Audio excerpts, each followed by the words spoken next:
Good morning, ma'am. Ngasi vlog se asang amang de yaurage. Aigi mayang ba di yanam ising je ai hojik chak thongame ba ko. Adu dumaina hijang na pi chamba adu gai di ching chamba ke kising du mising pamu dana sumai hijang na pi sing se da chaisan man. Du no me thokle ai no mi se da khura mi se ngasi se ma se chatuini lap na chatroga yak panung sa du di sabi ra kan na han manga taruk ni dagi ayakpa nungsaado ubada imungda leiba phawbada akhoi kok ngawre ado hojima lambi lamsang je thauna chatpa oredi kyam wadure aduna ina nungsa yakpidaba ina khuramini ado sakti aise ma chalam chatpagi kharang chara chalo ina thongame aduga ai sing chamba khotpado mathakta heiba lakpani ba ado khamesin bisigi akhoi gi cheri tum khamesin mi macha macha se aidi am cute oiraga nungsido nungtigi mulle adu nungsa sabagi toy mare katang sangni tawle ram do suno ngala ko adu munjala me ngarang su khara he khirim ada hoji ngasi am ngangsalame ada se khara ai chak thagalame irun ba chaninga na di mana di haiba ko ado karangumna dum haine chathok pada ayung hanta ji irun ba tawnu ja no haiba do irun bidre ngarangi nga macha thongbo khara budi leiba ko adu do ina dum pijarani jangli horamina chak tamakam maso ayung ngan bai di hojik se pung 6 muktar ado ngan ta si chaning da ko breakfast matam ja koi chara wali se ma pung 9 tare ba khai 9 du gumba tara di khara su timing do ukar ta me gi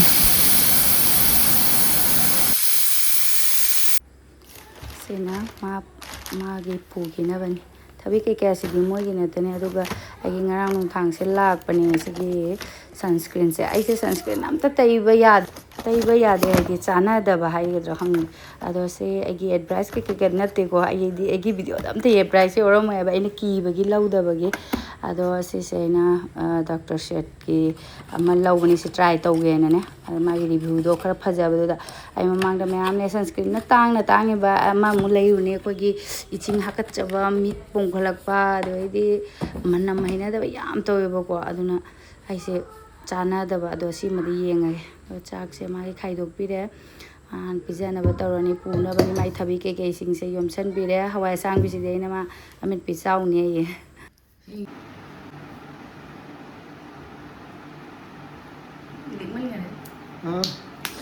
mai pi la do ka taw ga da pura noi se ni mang ngata ni sing sa da kutai yong ne oi aje mamit mapan mina ba de mang tho mina ya de han de thong ngata ni hero ma ne ba ai de lo min je man nung siya ba manam siya isang le jacket humang la kari no ne ma e sunscreen ni punglang ga wa kang dire ta bisi mang no ni de en do ai jacket ke lit khare lambi de ade di inga de khang ma yau tri phau bai sa se leibam jabam khangoi du ni ani makha da ngai le ano paru se isuk to yong nungai ti ne ba dum toy tawsala mina kappo di kaptre adum chalam dai ni na ko pa la ko da ke tha jamina nung budi nungai ti ni tum horak bari ado jik se pung 6 ka makai khara di hele pung kya da ma se ada pung mapan manung da di adum thung di to na kamai thawi no khang de aina gari ge se nang pai na hum na thawro ba khang de ai ba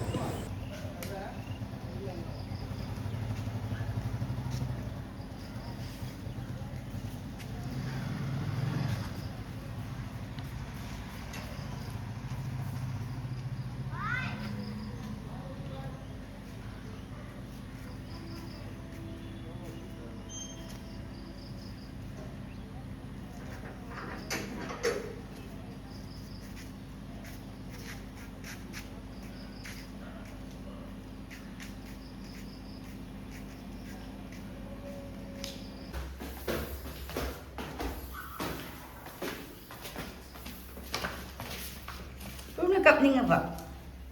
kapning dia aduga ina sakta alu mani ngan san bani si chak sina magi khaido pizza khare aduga sonu ga paruga mu chara wan doini alu nganjalisina tiffin gi alu paratha akoi paru isina alu paratha da ngau baside ba nukti gi piringe chani moine alu paratha aduna aingonda so dum mai chak sida kam chen grabina alu sene ando alu se mari manga mu kya khang so hawe ayukta prap tawgi bina ando sumaina alu nganjalamina kome aduga macen ke hapchalaga alu paratha asina manga mukti thokna bagine ko manga ise sonugi ani ma parugi ani ma ayama khak sara sare na adugi hisab tani aina tawise aduga hojik ngatang budi matam budi wale ba ko moge sonuna pung 3 makhai da thokdini na hakde wale kanogi tosala alu net na thamgre aduga sina ata tolaga ata simu to laga nga kupsallaga thamamane aduga ngarangse mayamgi comment so han bangamdre bazar charubaga kariga poda mama lauba hala nga yaibaga kariga aduga angang ngarangse school su suti leba ko ano suraga press ka tawba nangdre anda hojik press tawrin ayu ngontagi nga hatang sideba to parugi ta hana gana tawrani sonu gita press tawrani do parugi na momo mapan makai tarak pada satu ni na magina muko na tapna takpi bai dun press tawdra di phi jogo la aduga tam tawna dum lang bo khorpa taw mazam se chatki hayuk se jire chajin gi thabo gya be adu kasuna tar di matam se chung chat loiba aduga kasuna tar di matam se as paisan gi gangaude do sonogi parata yombi re alu se ase aina phajana hapi si phawdo ko alu se sonona kay ge bo alu gi manung de yaudre paratha hoire alu gi paratha yadre ai sin ano aina machu gara so haptre machu phajadre ai sin sonona adamai charawan gara duka asina ani amana tiffin gi aga haina woma ka aga hapirani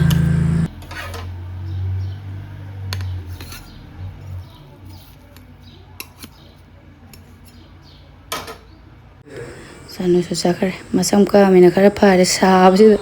aduga sonugi khangop thok loga parugi thok pasi deba yana sonugi 9 parugi na mamu pie be na thok pasi sonugi thok lorok pada thuna logi boi ta khal sanuga sakare aduga hojik amuk ingna parugi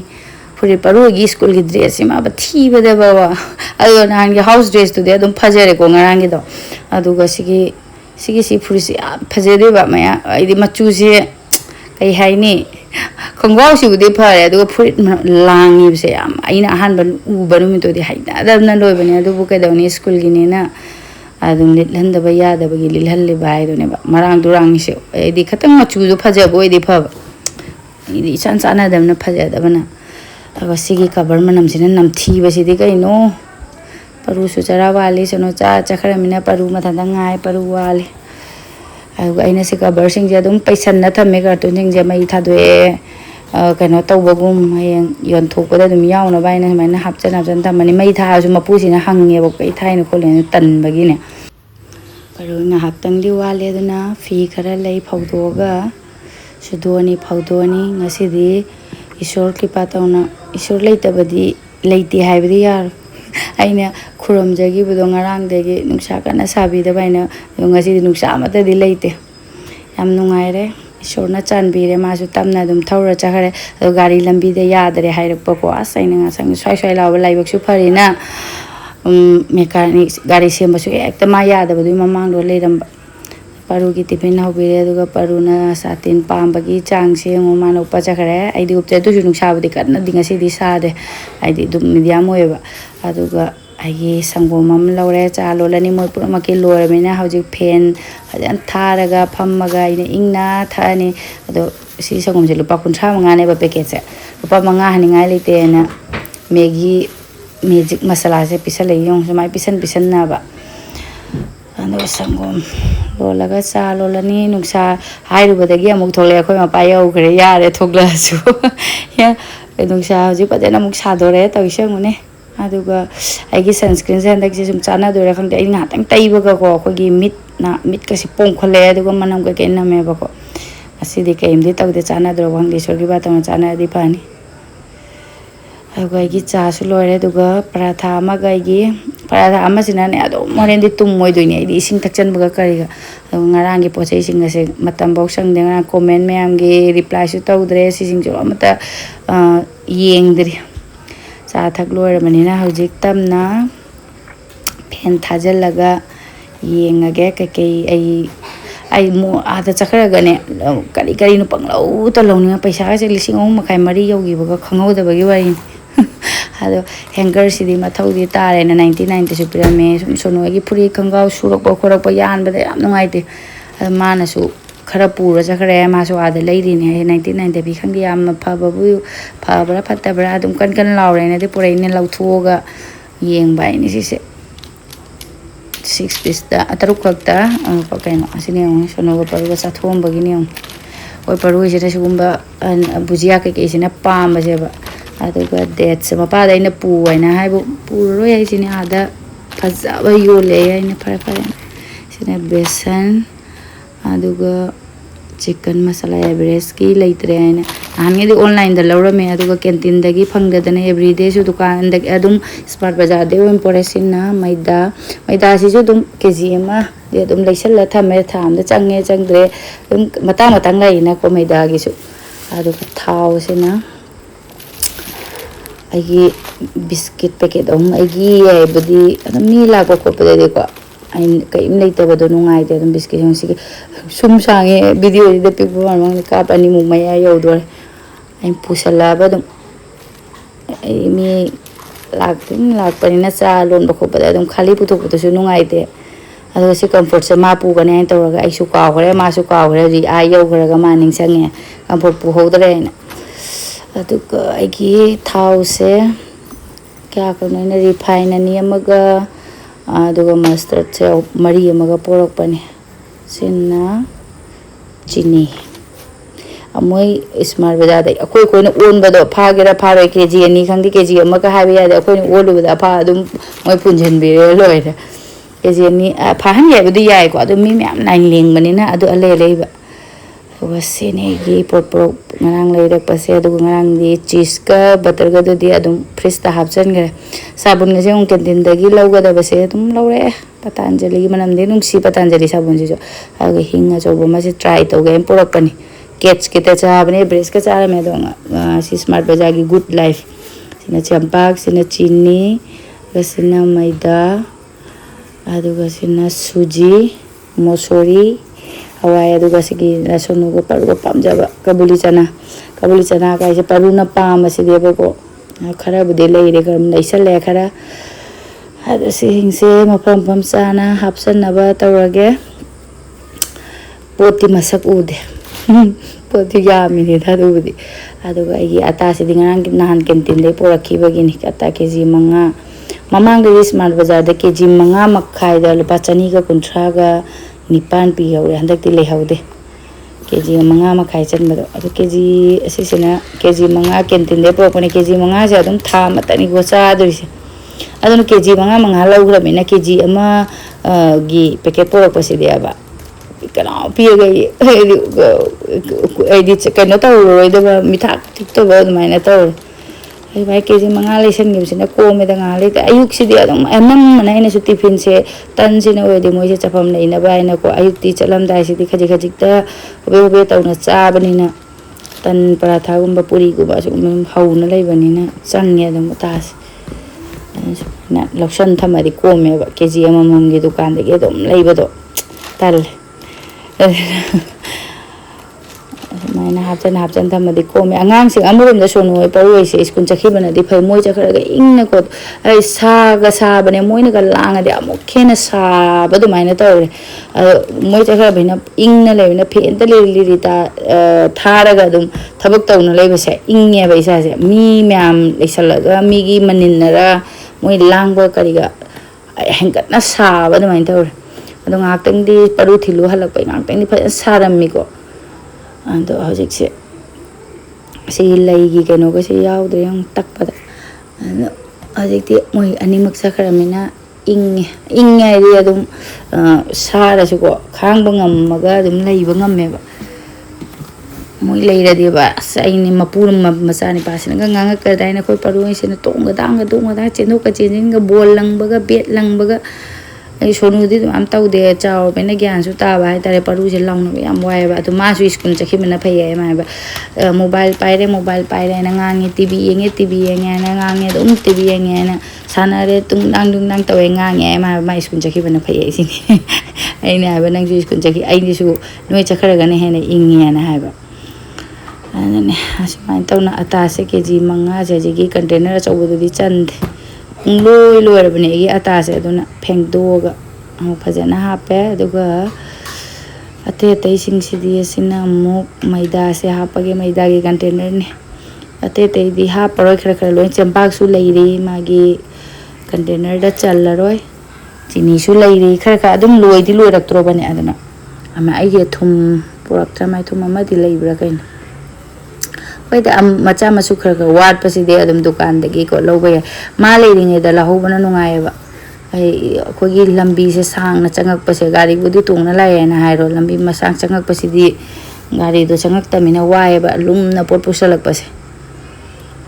ꯑꯗꯣ ꯁꯤ ꯀꯦꯟꯇꯤꯟꯗꯩ ꯂꯧꯒꯗꯕꯁꯦ ꯀꯦꯟꯇꯤꯟꯒ ꯉꯥꯏꯅꯗꯕꯤꯗ ꯑꯗꯨꯝ smart ꯕꯖꯥꯔꯁꯦ ꯑꯗꯨꯝ ꯅꯨꯡꯉꯥꯏꯔꯦꯗ ꯈꯇꯪ ꯍꯦꯟꯈ꯭ꯔꯁꯨꯅꯦ ꯀꯦꯟꯇꯤꯟꯗꯒꯤ ꯈꯔ ꯍꯦꯟꯈ꯭ꯔꯁꯨ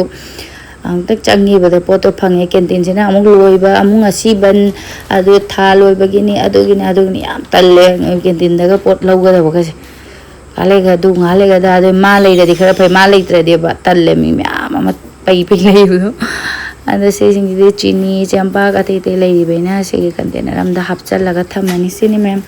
ꯑꯩꯒꯤ ꯅꯣꯡꯃꯒꯤ routine ꯁꯨꯃꯥꯏꯅ ꯑꯗꯨꯝ ꯆꯈꯤ ꯈꯪꯍꯧꯗꯦ ꯍꯣꯔꯦꯟ ꯁꯨꯝ ꯉꯥꯏꯍꯥꯛ ꯂꯩꯔꯒ ꯆꯥꯛ ꯊꯣꯡꯉꯅꯤ ꯄꯔꯨ ꯂꯥꯛꯑꯅꯤ ꯁꯣꯅꯨ ꯂꯥꯛꯑꯅꯤ ꯄꯔꯨ ꯂꯥꯛꯑꯅꯤ ꯑꯩꯈꯣꯏ ꯃꯥꯏꯆꯥ ꯑꯩꯈꯣꯏ ꯑꯍꯨꯝꯒꯤ ꯔꯨꯇꯤꯟ ꯁꯨꯃꯥꯏꯅ ꯂꯥꯡꯕꯗ ꯑꯗꯨꯝ ꯂꯣꯏꯔꯦ ꯑꯗꯨꯒ ꯁꯤꯒꯤ ꯃꯁꯣꯔꯤꯁꯤꯅ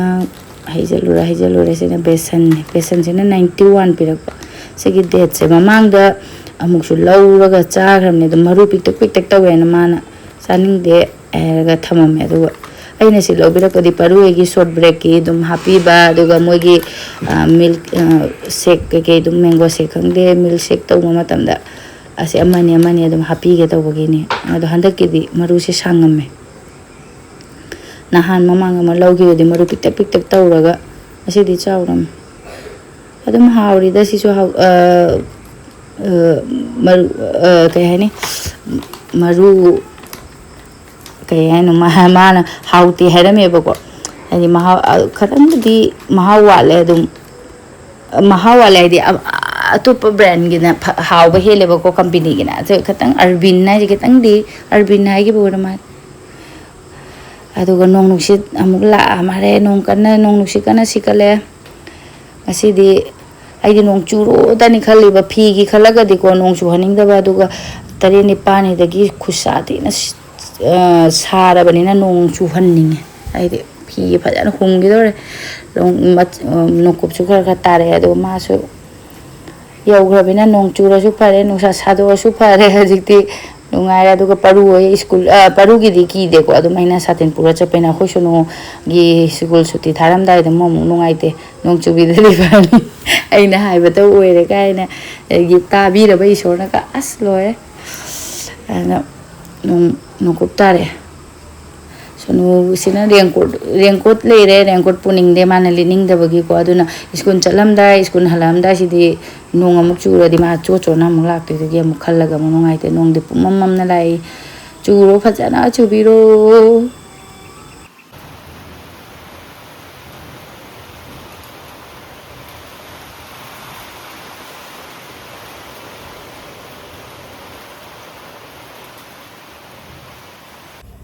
ꯅꯣꯡꯁꯤꯗꯤ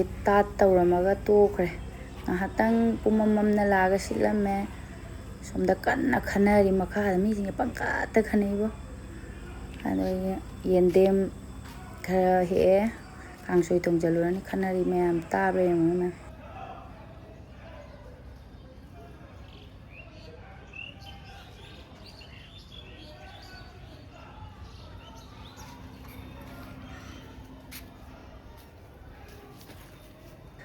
ꯉꯥꯏꯍꯥꯛꯇꯪ ꯈꯤꯛꯑꯝꯃꯒꯁꯨꯀꯣ ꯅꯨꯡꯁꯥ ꯁꯥꯗꯕ ꯇꯥꯔꯗꯤ ꯏꯪꯒꯗꯕ ꯑꯃꯨꯛ ꯁꯥꯗꯣꯔꯛꯑꯃꯤꯅ ꯐꯖꯅ ꯑꯣꯝꯆꯥꯛꯅꯔꯦ ꯑꯃꯨꯛ ising takhorang ai di anana lebu mahi se summai upai leidana ising thakmanna puk aduga ngasigi akhoi mathen se selere yendem kangsoi aduga bhindi berendri bhindi ngauba maga belendri akhoi ai adum bhindi haibse soi de tawre aduga thangjing ama ngarang thangjing am metnaga chadre ado thangjing ge chawramina ko asi thanda chabasu ngamoi sonu su kya di chade paru de dum chai ko anuga na yendem kangsoi aduga bhindi gi ngau base leiga lol sonu na ngau gi lakpaga ai horen kaim hairuge ma hairakpa yong ngaujarini aduga sonu lakpa ngaire aduga ma lai ai di puk thanna chaka chaning desina sonu gi thidok pire sonu su chak yam chaning dena sabasina toine bako khara di khaidok pire ma gi ma mathan chajarani ngasi di nukti gi mai cha chamina bani horen mohunga minute tara tar aina mu paru Hindi. Your favorite? Huh?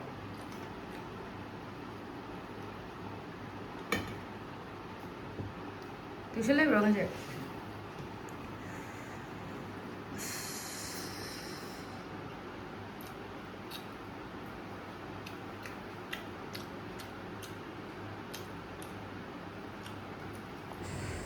sak to lo hip kare sanu aduga ai pung mari tare paru lorani aduga aiga paruga musak saminarani wa yung ikon kon nge aduga magi ngarang de obe to bada magi akhoi gi white shoe do lorak tre white shoe ma lobi garani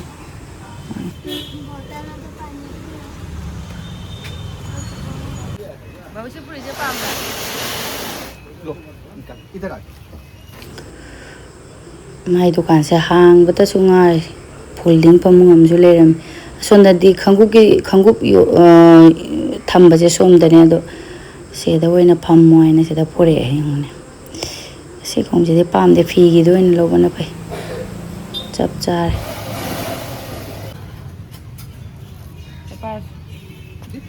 lao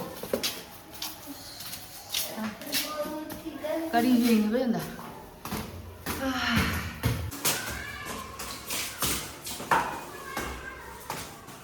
numit hairak trikon kap kai numit house dress atuna memna haibro parugi assamese test thagi bangini nahan thagi bani kata pirakta ngasi pire ten ka bangi ega paruga